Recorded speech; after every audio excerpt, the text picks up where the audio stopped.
아니 결국은 이제 이런 상황에서 네. 이제 어떤 이제 그 신문사의 칼럼도 등장을 했냐면 우리 모두 다 알고 있는 우리 김준일 평론가가 그 아. 한겨레 신문에 어우, 어떤 대단한 칼럼을 신문. 썼냐 화면 좀 보여주세요. 짝꿍이시죠. 문조 털레유의 기원이라는 이제 칼럼을 썼는데 네. 이거 사실 저 아침에 굉장히 재밌게 읽었는데 어떤 거냐면 소개를 좀 해드리면 문조 털레유는 이질적인 멸칭이다. 과거와 다르다는 거죠. 역사상 처음으로 상대 계파의 주적 명단과 서열을 정리했기에 과거 지지층 모욕주기 멸칭과는 약간 성격이 다르다. 문조 털레유는 나름의 체계를 가진 용어다. 친명 세계관에 따르면 문재인 대통령은 친노 친문으로 이어지는 민주당 주류 세력의 거두다. 중략을 하고 이게 다 조국 전 법무부 장관을 차기 민주당 대통령으로 만들기 위해 벌어진 기획이라고 생각한다. 조국 등장을 했죠. 또 중략을 하고 방송인 김어준 씨는 이 기획을 주도한 인물로 꼽힌다. 또 중략하고 조국 대통령 꿈을 이루기 위해 필요한 것이 민주당 당권 장악이다. 그래서 정청래 대표 역할이 필요했다. 또 중략하고 여기에 민주진보 진영의 정신적 스승이었던 유시민 전 노무현 재단 이사장이 참전하면서 문조 털레유가 완성됐다 이런 표현을 썼거든요. 어떻게 보셨습니까? 정확히 흐름을 잘 짚었고 뭐 기원까지 다 설명을 잘 해준 것 같고 왜 이 사람들이 이러한 일을 하고 프레임을 잡는지에 대한 정확한 설명이 있는 것 같아요. 네. 결국에는 2030년 조국 대통령 만들기 위해서 징검다리로 김어준 씨를 민주당 당대표 만들겠다는 거잖아요. 이 프레임이 전당대회 때 정청래 대표를 당선시키는 데 도움이 될지 아니면은 많은 민주당 지지층에게 뭐야 지금 이재명 정권인데 지금 뭐 하자는 거야. 이런 생각을 들지 저는 상당히 궁금해요. 왜냐하면 조국혁신당의 대다수의 당원들이 민주당 당원이라는 그런 얘기도 있잖아요. 그러면은 거기에 있는 결속력이 강한 당원들이 우리 조국 대표를 위해서 지금 정청래 당권 잡게 한다고? 청춘이 찍어야지. 아 지지의사로 결사적으로 나올 거라고. 어. 이 당원 투표가 100% 당원들 다 투표하는 게 아니잖아요. 네. 투표율이 있잖아. 그렇지. 네. 한 60% 되는데 이 10만 명 정도로 추정되는 사람들은 다 해버려. 100% 다 해버려. 네. 그렇게 되면은 60%에 이게 10%면은 거의 20% 이상의 포션을 차지할 수가 있거든요. 그렇다면은 이러한 프레임 잡는 것이 유리하다라고 생각하지 않았을까 그런 생각도 좀 들어요. 그러니까 분명히 문조 털레유가 제가 보기에도 이제 멸칭에 가까운 멸칭이라고 봐야 되는데 심지어 오히려 이제 기분 이걸 통해서 뭔가 그 그룹들은 더 강해져가는 느낌은 또 있는 거고 이런 상황들은 좀 어떻게 이해해야 되는 겁니까? 그러니까요. 이게 참 저도 참 답이 없어 보이긴 하는데 참 어려운 문제가 아닐 수가 없죠. 진영 네. 내에서 정리를 해야 되기 때문에 박진영 원장님의 말씀을 들어보는 게 좋을 것 같습니다. 진영 우리 내에서 평론가님 생각은 좀 어떠십니까? 한겨레 신문이 이러면 안 되죠. 저는 저 내용에 동의하지 않습니다. 아 내용에 동의하지 않는다. 뭐 아, 오랜만에 네. 말고만 왜 동의하지? 그거는 이제 댓글에 표피들을 모아놓은 이야기인 거고 내면은 저게 아니에요. 다른 게 있습니다. 뭐야? 아 다른 게 있다. 내면 네. 다른 게 있는데 네. 뭐 제가 나중에 말씀드릴게요. 이게 전당대회 국면에 영향을 끼치는 저도 말은 못하겠는데 그러니까요. 네. 되게 궁금하네. 행태적으로는 저는 저렇게 이제 갈라치는 그 김어준 씨류에 거기에 동의하지 않습니다만은 그 우려의 근거는 있다고 봅니다. 있다고 보고 있고요. 더 중요한 거는 한겨레 같은 데서 저런 그 칼럼 쓰면 안 되죠. 안 된다. 아니 이거는 네. 김준일 씨가 외부 칼럼으로 외부 칼럼으로 외부 칼럼 비공이네요. 어쨌든 간에 아, 데스크에서 한겨레라는 결정을 해야 직면이 되니까. 받아서 쓸어준 받아준 거니까. 거 아니에요. 네. 본지의 편집 방향과는 받아준 거 아니에요. 받아준 거 아니에요. 그러니까 이게 네. 이른바 지하 세계에 있는 그 초식들을 이게 마교의 사파들이 쓰는 있지 뭔지 알 것 않습니까? 같아. 그런 초식들을 저 정파의 무협지학에서 그렇게 쉽게 막 용인해 주면 안 돼요. 무슨 말씀인지 알 것 그런 같아요. 말씀을 네. 드리고 싶어요. 네. 지금 뒤집힌 마우스님 같은 경우에는 네. 장 소장님 류이재명 되시고 정말 좋아지셨어요. 이런 평가를 좀 해주셨고 네. 밥하기 싫은 여자님 같은 경우에는 유시민 김어준 씨는 왜 아군에게 총을 겨누나요? 이렇게 갈라치기 하는 게 맞습니까? 라고 물으셨고 초코볼님은 실패한 문정권 때의 사람들은 어떻게 쓰나요? 그때 민정라인들은 윤석열 탄생에 책임을 지고 정치하면 안 됩니다라는 의견 주셨고 부산 민아이님은 국민의 안중에도 없고 딴지축만 의지하는 정청래가 사라지고 이재명 정부를 뒷받침할 당대표가 되면 지지율 상승합니다라는 의견을 주셨고 네. 수중포파나님 같은 경우에는 나도 박씨인데 박진영 원장님은 진짜 박씨라고 민주당의 합리적이에요? 합리적인 분입니다. 저희 완전 애청자시거든요. 박민아 저는 하셨어요. 개인적으로 네. 한겨레나 경향 정도 되면 유튜브를 운영하더라도 뭐 이 멸칭들 이런 것들은 키워드에서 하지 말자. 삭제하는 시스템 정도 했으면 좋겠어요. 네. 저도 뭐 그 이거 동의해서 하는 건 아니고. 개인이 하는 네. 유튜브하고는 다르잖아요. 그죠? 그렇죠. 뭐 좀 네. 그랬으면 좋겠다는 네. 말씀드리고 싶고요. 그 이게 우리 전략을 짤 때 그 사람들이 빠지는 오류가 상대방은 바보고 나는 똑똑하다라고 생각해서 짜는 것 같아요. 그 이야기 뭐냐면 저는 아까 우리 김준일 씨가 비판했던 그쪽하고 다른 결에 있는 사람이지 않습니까? 그럼 그분들은 바보입니까? 아니죠. 그분들이 조국이 대통령 된다고 생각하겠어요? 그분들 바보 아니에요. 그분들도. 무슨 얘기인지 알 것 같아요. 현실 정합성의 문제에서. 현실 네. 그게 아니라 그분들은 제가 봤을 때는 이재명 대통령의 정책 방향과 그다음에 이재명 대통령이 혹시나 짜려고 하는 후계 구도가 있다면은 거기에 대해서 태클을 걸고 싶은 거예요. 무슨 얘기인지 알겠습니다. 네. 그러니까 제가 말씀드리지만 내면의 개파 구도에 깊이 들어가서 보지 않으면은 이게 쉽지 않아요. 근데 이제 제가 이제 친이 친박의 싸움이 결론적으로는 보수파 진영을 완전히 망가뜨리고 무너뜨렸다, 붕괴시켰다라고 말씀드리고 싶은 게 뭐냐면 서로 정권을 한 번씩 나눠 가졌지만 결정적으로 박근혜 대통령 탄핵할 때 네. 당시 새누리당 의원들 중에서 찬성표를 던진 대부분의 국회의원들이 개파로 분류해 보면 친이 쪽 사람들이에요. 아, 그래요? 네. 그러니까 빌미를 잡는 거지, 이유를 찾는 거예요. 네. 아, 박근혜 정권이고 박근혜 대통령이니까 아유, 우리가 뭐 저 노선에 찬성하지 않더라도 그냥 우리 뭐 그냥 수능해서 그냥 여기서 살자. 그러다가 어느 순간 딱 이제 그 최고 권력자가 코너에 몰리잖아요. 네. 거기에 칼을 딱 꼽는 결정적인 사람들은, 부류들은 같은 진영 내에 있는 사람들이라고요. 그러니까 지금 당권 가지고 지금 대판 세게 붙었잖아요. 결국에는 2028년 총선 공천권보다는 2030년 대선이에요. 대선이죠. 이번에 네. 대선. 그러면은 자기네들이 미는 조국을 만들기 위해서 이 진영 내에서 주도권을 갖기 위해서는 친명 세력들을 눌러고 짓누르고, 뭐 예를 들면은 정청래 대표가 당권 잡으면 2028년도에 친명 사람들 대부분 다 학살당할 걸요. 아마 공천 안 줄 거예요. 자기 위주로 이렇게 여러 가지 공천을 할 거고, 조국혁신당 합당해가지고 거기 있는 사람들 다 지역구 좋은 데 주고, 그런 식으로 비극적인 일이 벌어진다니까요. 그러니까 김어준 씨는 뭐 유튜브니까 어쩔 수 없지만 유시민 씨라는 대형 뭐 그 진영 내에서 인정을 받고 존중을 네. 받는 사람이 아.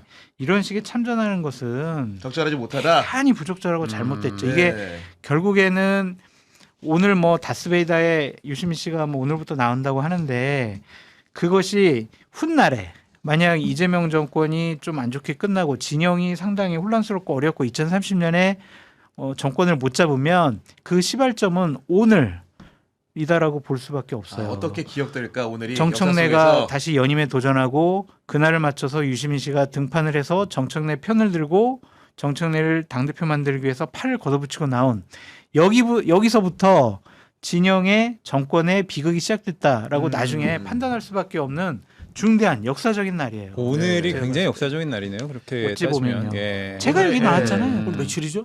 오늘이 24일. 9월 24일입니다. 6.25 전날입니다. 6.25 전날. 6.24 대첩 뭐 이런 네. 거. 아. 근데 우리 장 소장님 이야기 중에 유시민 작가가 대빵이라는 데는 동의. 근데 저기에는 논리적 모순이 작용해요. 그럼 누가 소모품이야? 조국이 소모품이야? 정청래가 소모품이야? 그게 앞뒤가 안 맞는 불분명하다는 거죠. 측면이 예. 존재하고 있고요. 정청래가 소모품 아니에요? 현실은 그렇지 않을 거예요. 않아요? 현실은 조국 대표보다 정청래 대표 훨씬 더 세력이 있지 않나요? 그 범 여권에 차지한 네. 위치나 위상이 지금은 네, 네. 그렇죠. 네. 네. 그런 그래서- 부분인 거고 저는 전에부터 이야기를 했습니다만은 유시민 작가가 참전한 이유는 증오에서 비롯된 거예요. 증오에서 비롯된 누구를 거다. 밀어주려고 한 게 아니라 김민석에 대한 증오? 또는 그 노무현 대통령과의 관계 속에서 나쁜 관계를 맺었던 사람들. 근데 짐작이 가는 바가 있습니다. 어쨌든 네. 정권의 비극은요, 대통령을 이겨먹으려고 아, 하는, 네. 거기서부터 이제 출발하고 그것이 이제 귀결점인 것 같은데, 어쨌든 윤석열처럼 해계망측한 기괴한 사람이 아니라면 대통령과 호흡을 맞춰서 그래도 대통령을 중심으로 정권을 유지하고 정권 재창출 길로 가고 그 그늘 아래서 하는 게 맞지. 그 그늘막 이게 왜 이렇게 작어 이씨 나 이거 마음에 안 들어 그냥 그늘막 치워버리고 뽀개버리고 불태워버리고 그러면은요 타 죽어요. 그러니까요. 목말라 소위 말해서 구 민주당이든 아니면 뉴 이재명이든 다 뭉뚱그려서라도 당내 권력 투쟁에 대해서 불만을 가지거나 비판하시는 분들 없다고 생각을 합니다. 근데 그게 우리의 리더를 위기로 몰고 있다면 거기에 있어서는 국민들이든 그렇지. 당원들이든 한마디씩은 해야 맞아. 되고 네. 잘못된 것을 잘못됐다라고 이야기를 해줘야 되는데 그걸 여론전으로 생각하고 너가 잘못됐으니까 그런 말도 하지 마라는 분위기가 이렇게 형성이 된다면 좀 그건 건강하지 않다고 생각합니다. 이게 이런 거잖아요. 보안 수사권이라는 게 중요할 수도 있습니다. 그러나 국정 운영의 100만 분의 1 중에 하나인데 이걸 가지고 정말 중요하고 우리 진영의 정체성이고 이거 못하면 우리 죽어라고 생각을 할 수도 있습니다. 그럼 토론을 해야지. 그렇지. 근데 토론 안 하고 야 쇼츠 만들어 가지고 유튜브 가가지고 뽀르르 가가지고 이거 안 하면 우리 다 죽습니다. 이거에 동의 안 하는 사람들은 수박입니다. 이게 맞는 행태라는 거예요. 과연 아니라는 거예요. 저는 그렇죠. 네. 제가 말씀드리는 거예요. 차라리 뭐 이 이야기하면 사람들이 또 욕할 수 있는데 차라리 진성준 의원처럼 부동산 정책에 대해서 이재명 정부에 대해서 아닌 건 좀 아니라고 다른 이야기, 말하든가. 예. 세제 정책에 대해서 이야기할 수도 있고 경제 정책에 대해서 이야기할 수 있고 노동 정책에 이야기할 수 있고 우리 사회의 근간은 경제, 사회, 노동 정책이잖아요. 복지 이런 근간을 가지고 논쟁하는 것이 제대로 된 정책 논쟁이지 그 귀퉁이에 있는 그거 가지고 억지로 침소봉대해가지고 죽이고 살리자 하는 게 이게 진짜 사회를 건강하게 끌고 가는 논쟁이냐는 거지. 원장님 그러면은 의원총회를 생중계해야 된다. 전 이건 정말 아니라고 생각하거든요. 왜냐하면 토론이 가장 뜨거워야 될 것이 전 거기라고 생각해요. 그렇죠. 네. 전략적 토론도 해야 되고 근데 그걸 다 드러내놓고 하자면은 이거는 여론전으로 가자는 거 요거는 아닙니까? 뭔가 하면요. 그리스 아테네에서 왜 도편 추방제 했는지 민주주의의 병폐가 존재하고 있다는 것을 공부 안 해서 이런 이야기 하는 거예요. 네. 솔직히 말씀드려서. 지금 수중폭파사님이 장성철 소장님 오늘이 역사적인 날이란 말 날이 너무나 될 수도 있는데 멋진 말이라고 근데 근데 해주셨습니다. 안 됐으면 좋겠어요. 네. 그건 되게 비극적인 날이라는 거거든요. 제가 얘기했던 거는 그런 일이 안 벌어졌으면 좋겠어요. 아니 오늘 저는 이제 아까 우리 장성철 소장님이 친박과 친이가 경쟁하다가 보수가 공멸했던 그런 일은 없을 거라고 보는 게 지금의 이른바 지도자들이 제가 보기엔 다 폐허가 될 것 같아요. 폐허가 된다. 지금의 지도자 폐허된다. 공멸이다. 네. 그 과거의 인연의 관계 속에서 저 적대적으로 이 총질하는 사람들이 그리고 새로운 싹이 나올 것 같아요.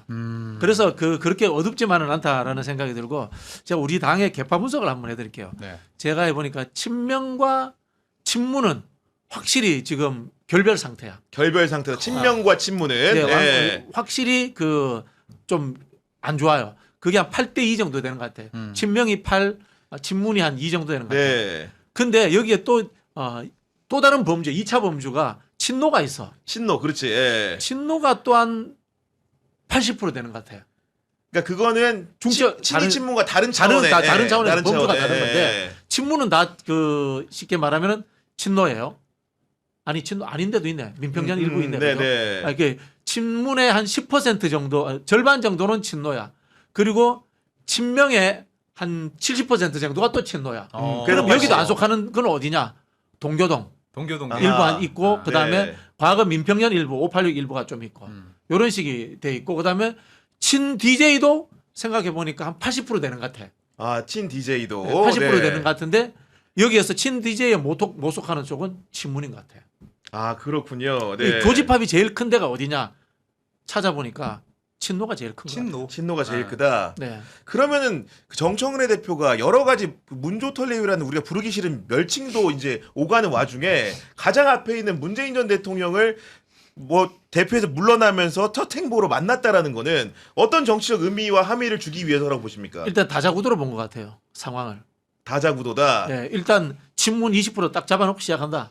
거기에서 아까 제가 시장이 느슨한데 영역이 제일 큰 친노 영역을 자기가 땡겨오면 당선될 수 있다. 이렇게 생각. 왜냐하면은 김민석 대표는 친명과 동교동을 크게 잡고 있어요. 그렇겠죠. 김민석 기본 총리가. 세력으로. 근데 친노로 못 넘어가. 그렇지 않습니까? 그렇지. 그래서 아마 정청래 대표가 이런 프레임을 잡은 것 같은데 네. 문제는 여기 이제 송영길 대표가 또 끼어들 버리는 거야. 송영길 전 대표 들어오죠. 네. 송영길 전 대표는 친문으로는 못 가. 근데 나머지 시장은 또 다 걸쳐져 있었다. 여기 굉장히 시장이 중첩돼서 요거 누가 한번 저기 벤다이어 그림 잘 그리는 분이 한번 그려보세요.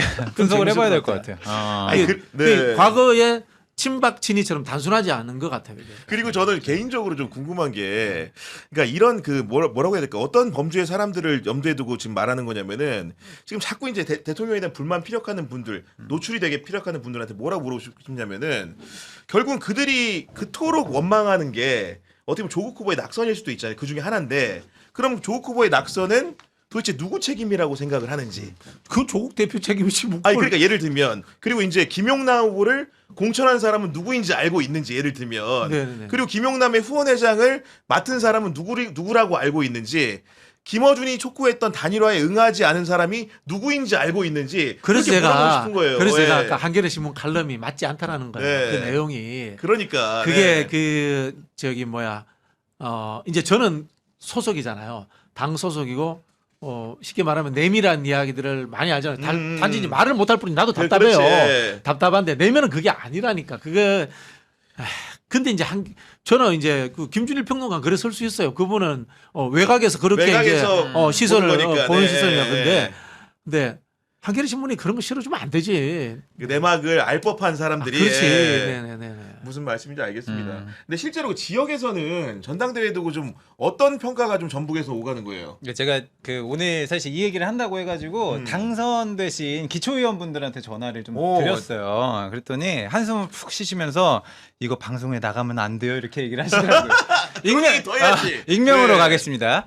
본인들끼리도 특히나 이제 민주당원분들을 가장 주변에서 가깝게 만나시는 분들이 시도의원분들 아니세요. 그분들이 선거가 끝나면 보은과 보복이 남는다. 근데 보은보다 지금 민주당원분들이 보복 심리가 굉장히 강하다. 왜냐? 보복 심리가 강하다. 비토정서라든지 그러니까 이번에 지방선거 특히 전북을 봤을 때 너무 갈라졌다 이거예요.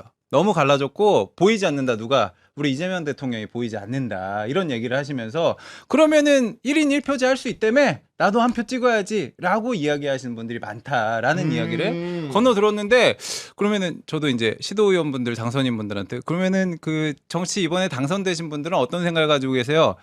공수가 교대가 됐쥬 이렇게 얘기를 하세요. 왜냐? 본인들은 이제 4년 남았으니까 이제 저희는 사실 그 전까지만 자유투표할 수 있다. 지금. 선거까지만 예. 해도 눈치 봐야 되고 우리도 선수니까 후보니까 당 지도부의 의견을 좀 따랐어야 그러네. 하는데 지금은 이제 사실 공수 교대된 상황이고 우리도 우리의 생각이 있습니다라고 얘기를 하시더라고요. 지금 정치를 이렇게 끌고 가면 안 되는 게 1인 1표제를 찬성하느냐 반대하느냐 이런 안 되지. 이걸로 가면 안 되잖아요. 이게 무슨 말이 안 쟁점이에요. 되는 거야. 예. 제가. 제가 그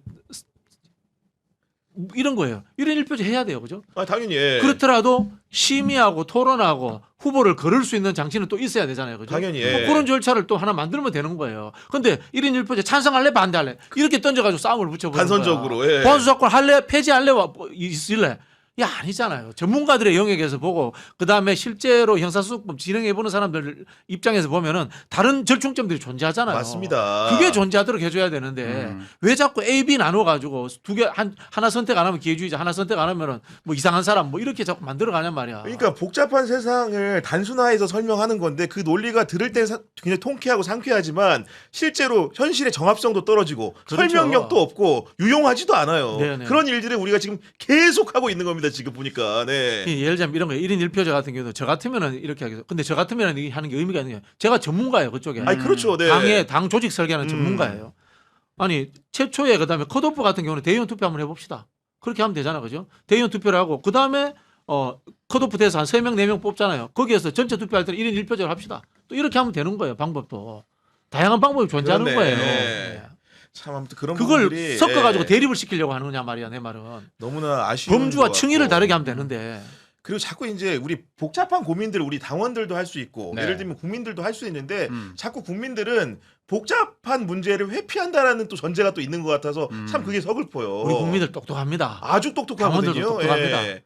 네. 문제 해결은 있는 사람들인데 그걸 도외시하는 것 같아가지고 그런 생각이 든다는 거고 우리 시청자 해피님께서는 정청래는 모든 대통령들을 욕보이고 있습니다. 그분들에게 도대체 뭘 배운 겁니까? 이렇게 말씀해 주셨고 수중폭파다님 같은 경우 여러 번 슈퍼챗 보내주셨는데 저는 이재명을 진짜로 존경합니다. 우리 민주 지지자들 이재명 대통령 좀 도와주세요. 이렇게 호소를 좀 해주셨습니다. 정말 이런 분들 많죠, 그죠 주변에. 맞습니다. 네. 네.